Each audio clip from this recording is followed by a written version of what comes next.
गाड़ी यहीं लगा दे साइड में। क्या हुआ है? वो देख सामने फहद है ना। हाँ है तो ये फहद। तुम रुको, मैं जरा आती हूँ। हाँ तो मैं भी चलता हूँ ना साथ। नहीं, यहीं रुको, गाड़ी वाला चला जाएगा, बस 5 मिनट में आ जाऊंगी। हाँ ठीक है। चल लेकिन प्लीज कुछ खाने के लिए लेके आ जाना प्लीज।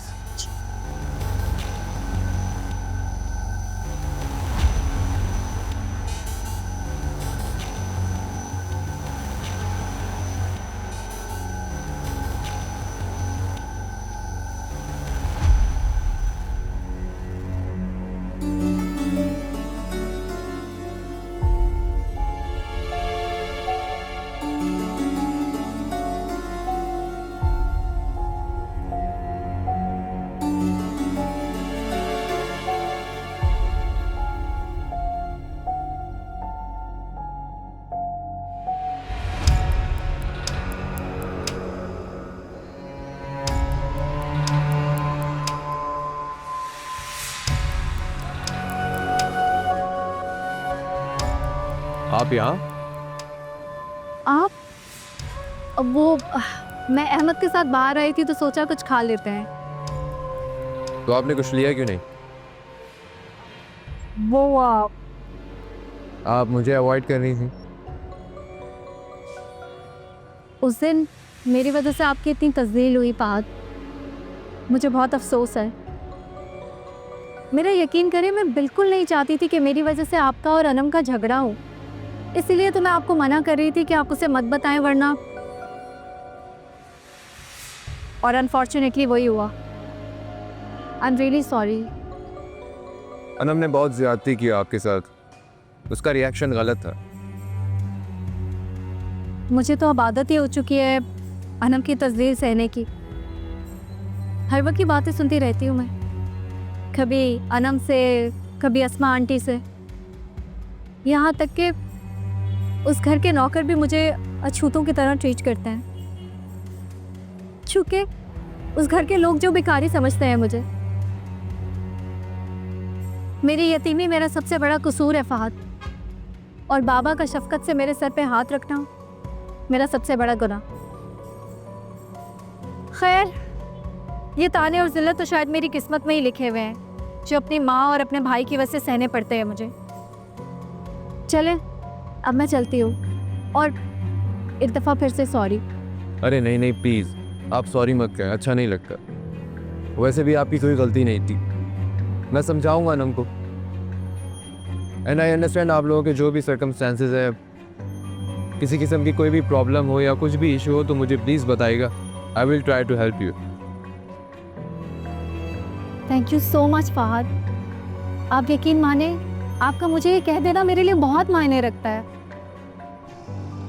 अल्लाह हाफिज़। बाय।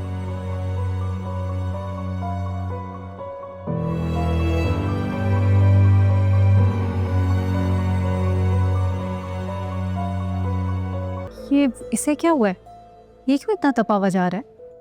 मुझे लगता है माँ बेटे का फड्डा हुआ है आपस में। ये तो है ही इतना बदतमीज। ऐसा लगता है मुझे ये मक्कार लूं बड़ा। और आपका अपने बारे में क्या ख्याल है मैडम? दूसरों को इस तरह के लक़ब देने से पहले क्या आपने कभी खुद के बारे में सोचा है कि लोगों की क्या राय है आपके बारे में? सबकी बहुत अच्छी राय है मेरे बारे में, सिवाय तुम्हारे। और तुम्हारा भी ना कुछ पर्सनल मसला लगता है, इसीलिए इतनी बुरी लगती हूँ तुम्हें मैं। नहीं सज्जल, मेरा तुम्हारा कुछ पर्सनल नहीं है, और तुम मुझे बुरी भी नहीं लगती।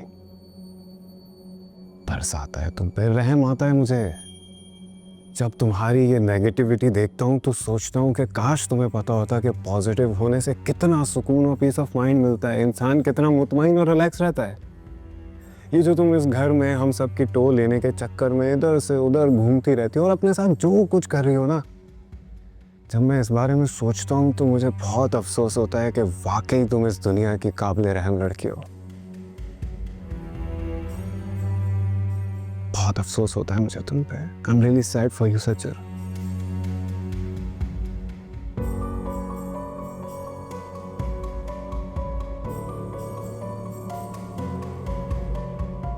एक कुंडी, दो कुंडी। और तुम हीरो, चलो निकलो अब यहाँ से, अपने रूम में जाओ।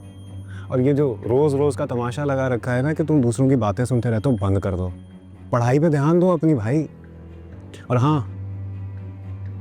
ये जो तुम्हारी बहन है ना, इससे दूर रहो और इसकी बातों से और मशवरों से भी दूर ही रहो, वरना ये तुम्हें बर्बाद कर देगी, कहीं का नहीं छोड़ेगी। इसी तरह उल्टे सीधे कामों में लगा के रखेगी। संभालो खुद को, ठीक है? चलो अब जाओ। ओके। Good night.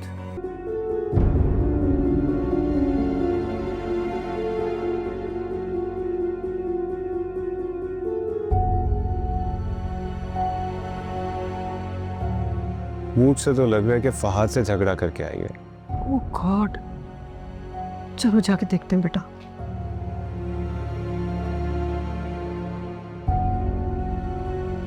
आनम बेटा, why you so overly emotional?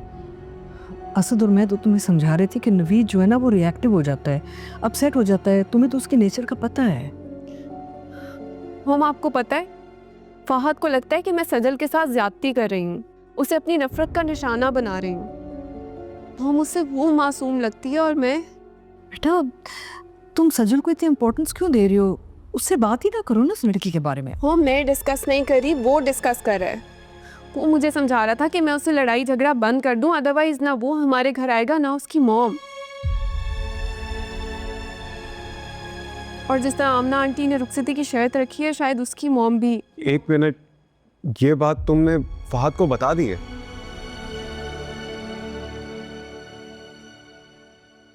Anam हद होती है यार, हर बात बताना जरूरी नहीं होती। मामा आप इसे समझाया करें ना। बेटा समझा समझा के थक गई हूँ मैं। अब एक बात मैं समेटती हूँ, कोई और बात हाथ से निकल जाती है। I am just fed up, I don't know what to do any more. और फहद से ये बात शेयर ना करने की क्या लॉजिक है? देखो अनम, कुछ इश्यूज हमारे पर्सनल होते हैं ना, वो घर पे ही रहने चाहिए, घर से बाहर नहीं जाने चाहिए। लेकिन फहद भी तो हमारी फैमिली का हिस्सा है। नो अनम, अभी वो हमारी फैमिली का हिस्सा नहीं है। He is an outsider. और वो कौन सा तुमसे सब कुछ शेयर करता है, बताओ मुझे? हर बात वो शेयर नहीं करता है। अभी सज्जल से जब उसकी फ़ोन पे बात हो रही थी, उसने शेयर किया तुमसे? नहीं ना। लेकिन आप ही तो उस दिन मुझे डांट रहे थे कि मैं फहद पे ट्रस्ट करूं, इस बात को इतना इशू ना बनाऊं। हाँ, मैंने तुम्हें इश्यूज बनाने से मना किया है, लेकिन अकल से काम लो, अपनी आंखें और दिमाग खुला रखो और मुंह बंद, क्योंकि मैं नहीं चाहता कि तुम दोनों के बीच में झगड़े हो और मिसअंडरस्टैंडिंग्स क्रिएट हो। ओके?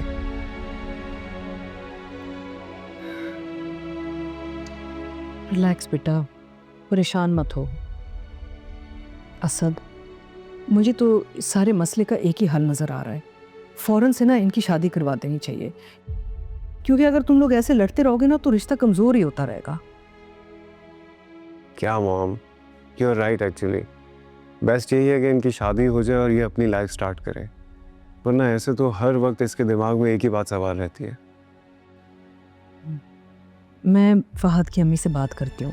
ऑल्दो मैं चाह रही थी कि तुम्हारी और नवीद की शादी एक साथ हो जाए, लेकिन it doesn't matter, we'll just expedite yours now. ठीक है ना बेटा? Don't worry. And you don't worry, okay? It's okay. हो सकता है नवीद भाई खुद ज़ैनब से बात करें और ज़ैनब अपनी मॉम को कन्विंस कर ले।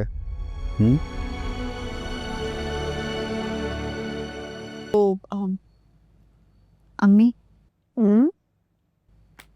मैं कुछ सोच रही थी। कौन है ये सब?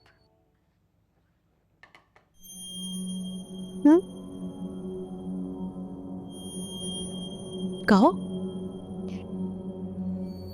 अम्मी, मैं सोच रही थी कि अहमद तो अभी पढ़ रहा है, छोटा भी है वो, दुनिया का तो कोई एक्सपीरियंस ही नहीं है उसको।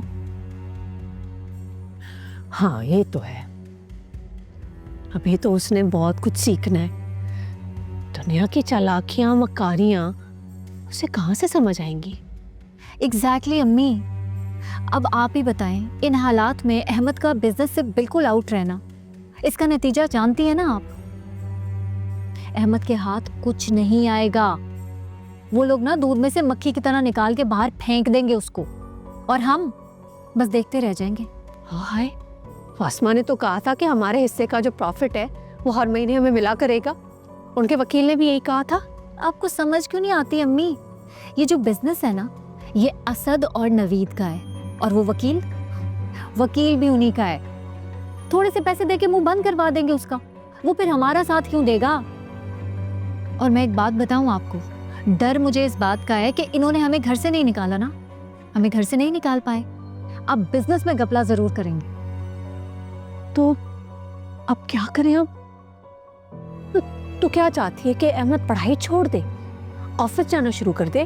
बिल्कुल नहीं अम्मी, अहमद को पढ़ाई बिल्कुल नहीं छोड़नी चाहिए। और अभी जितना छोटा है वो, इनकी चालाकियों मक्कारियों से कहाँ निपटेगा वो? तो फिर अम्मी, अगर आप और अहमद चाहें तो मैं बाबा का ऑफिस ज्वाइन कर सकती हूँ अहमद के बिहाफ पे। मतलब जब तक वो इस काबिल नहीं होता, मैं एटलीस्ट चीज़ों की टेक केयर तो करूँ जाके।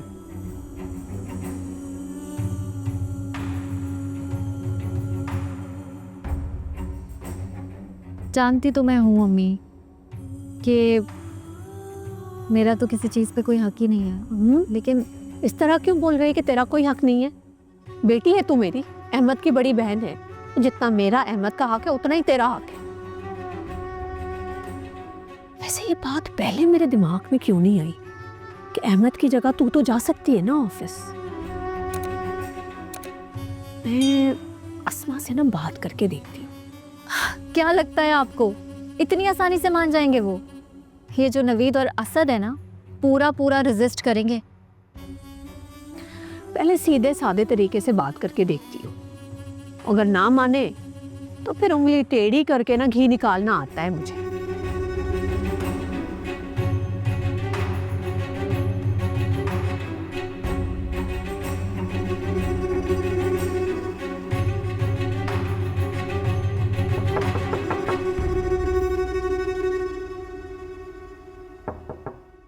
कौन?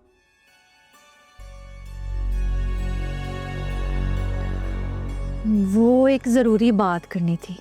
मेरे पास तुम्हारी कोई बात सुनने के लिए वक्त नहीं है। मैं अभी बहुत परेशान हूँ, चली जाओ यहाँ से। हाँ मगर अस्मा, मैंने कहा ना, मेरे पास तुम्हारे लिए और तुम्हारी बातों के लिए कोई वक्त नहीं है। जाओ यहाँ से। आपकी नज़र में सिर्फ आपकी प्रॉब्लम्स इंपॉर्टेंट है, किसी और की परेशानी की कोई अहमियत नहीं रखती। अम्मी अगर आपके पास आई हैं, कह रही हैं कि ज़रूरी बात करनी है, 2 मिनट नहीं है आपके पास? नहीं है मेरे पास टाइम, क्योंकि तुम लोगों की वजह से मेरी ज़िंदगी में बहुत से मसले मसाइल आ गए हैं और मेरी ये नेकी मेरे गले का फंदा बन चुकी है। अच्छा, नेकी? वैसे किस नेकी की बात कर रही हैं आप? कौन सी नेकी की है आपने हमारे साथ? हमें पता नहीं है, हम अनजान हैं। तुम तीनों को इस घर में रहने की इजाज़त आपकी? हमें आपकी इजाज़त की ना ज़रूरत नहीं है। यहाँ पे हम अपने हक से रह रहे हैं आंटी, और अब तो एक्सपेंसेस भी शेयर कर रहे हैं ना, तो बराए मेहरबानी अपनी इस नेकी का बोझ हमारे सर पे मत डालें। नौशीन, अपनी बदतमीज़ और बदजुबान बेटी से कहो कि चुप करके यहाँ से चली जाए, वरना मैं धक्के मार के इसको अपने घर से निकाल दूंगी। मगर अस्मा, वो मगर वगर कुछ नहीं। ये जो मुंह फाड़ फाड़ के हक हक हक कर रही है ना, किस हक की बात कर रही है नौशीन? तुम्हें और तुम्हारे बेटे को तो हक मिल गया ना, इसका तो कोई हक नहीं बनता था। इसको जो भी मिला है, इसको खैरात में मिला है ना, तो मेरे शौहर ने रहम खाया है तुम पे। प्लीज चले जाओ यहाँ से। हाँ, मगर ये मेरी बेटी है, तो जो कुछ मेरा है उस पर तो उसका पूरा हक बनता है ना जी। इस घर पर, कारोबार पर अहमद का और मेरा पूरा हक है। आप हो गए हो बेबस। जावेद साहब की जो वसीयत है ना, कानूनी तौर पर ना पाबंद हो गए हो आप लोग। तो तुम्हें तुम्हारा हक मिल गया ना, और तुम क्या चाहती हो? हाँ, हम ये चाह रहे हैं, मतलब मैं और अहमद ये चाह रहे हैं कि अब जावेद साहब की ऑफिस में ना जाकर ये बैठे, क्योंकि अहमद अभी छोटा है, पढ़ रहा है, और मुझे बिजनेस की समझ नहीं है, इसलिए सज्जल। नहीं तो इसको कौन सी बिजनेस की समझ है, ये जाहिल औरत को? हाँ, क्या आता है तुम्हें? जुबान संभाल के बात किया करो। जुबान संभाल के बात करूं मैं? तुम जो करना चाह रही हो ना, तो मैं कभी भी नहीं होने दूंगा। ऊंची उड़ान उड़ना चाह रही हो ना, ऐसे सर के बल गिराऊंगा, सीधा चल भी नहीं सकोगी तुम। आज तो मेरे ऑफिस आई हो मेरी एब्सेंस में। अगर आइंदा मेरे ऑफिस आने की कोशिश की ना तुमने, ऐसा सबक सिखाऊंगा, सारी जिंदगी याद रखोगी तुम। मैं आप लोगों को क्लियरली बता चुका हूं, हर मंथ के एंड में आप लोगों को अपने शेयर का प्रॉफिट मिल जाएगा। That is all. बात खत्म। आ जाए, चले हम आ जाए।